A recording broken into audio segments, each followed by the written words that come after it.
Back mini Brahmanandam అన్నారంటే అప్పట్లో మీ comedy timing ఎంత ఉందో అందరికీ తెలుసు. సో అలాంటి వ్యక్తి ఒక పీక్ టైంలో ఉన్నప్పుడు హీరోగా ట్రాన్స్ఫార్మ్ అయినప్పుడు మీరు నాకు తెలిసి వర్కౌట్స్ చేసి ఉంటారు, చాలా కష్టపడి ఉంటారు, దానికోసం బాడీ లాంగ్వేజ్ మార్చుకుని ఉంటారు, అన్నీ చేసి ఉంటారు. అది మీ జీవితంలో ఒక గుణపాఠం అయ్యిందా? మంచి పాఠం అయ్యిందా? 10 years ఒకటే పేరు మెయింటైన్ చేయడం అనేది కష్టం. 10 years అనేది అప్పుడు మీరు 10 years చెప్తున్నారు. అవును. ఆ 10 years నుంచి అదే పేరు మెయింటైన్ చేయడం అనేది 10 సంవత్సరాలు మెయింటైన్ చేయడం ఎవరికైనా కష్టం.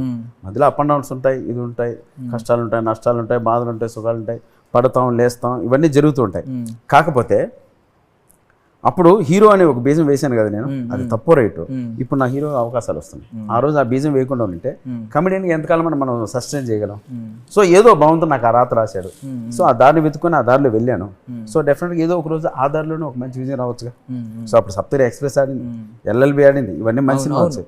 ఇప్పుడు వాటిని చూసి ఇప్పుడు మళ్ళీ వచ్చి కొంతమంది అసిస్టెంట్ డైరెక్టర్ నాకు కథలు చెప్తున్నారు. సో ఇప్పుడు నేను ఆ విత్తనం అక్కడ నాటకుండా ఉంటే ఇప్పుడు ఇవన్నీ జరిగేవా? సో ఇప్పుడు బోత్ యాజ్ ఎ కమెడియన్గా చేస్తున్నాను, హీరోగా చేస్తున్నాను. నాకు వచ్చిన ప్రతి అవకాశాన్ని పనిగా భావించేస్తున్నాను. సో మళ్ళీ నేను అక్కడ చేసిన పొరపాటు కాదు, నాకు మళ్ళీ ఒక మంచి ఒక లైఫ్ దొరికిందని 100% I'm satisfied. Okay okay. So sir మీ విషయానికి వస్తే ఇప్పుడు నెపోటిజం అనే పదం యాక్టర్స్కి ఏమన్నా యూజ్ చేస్తారేమో, డైరెక్టర్లకి ఎవడో యూజ్ చేయలేడు. అది చేయడం అవడం అదే ఎవడన్నా వాడాడంటే ఆడు పోలీస్ మ్యాన్ కింద లెక్క. సో మీ విషయానికి వచ్చేసరికి మీరు ఐ మీన్ ఎందుకు సార్ మంచి మంచి సినిమాలు తీస్తూనే ఉన్నారు కదా, ఇప్పుడు ఎందుకు ఈ గ్యాప్ ఎందుకు వచ్చింది? ప్రతి ఒక్కరు బేసిక్గా అడిగే క్వశ్చన్ ఏమో నాది. గ్యాప్ అనేది నేను తీసుకున్నాను, నా పెళ్లి చేసుకున్నాడు.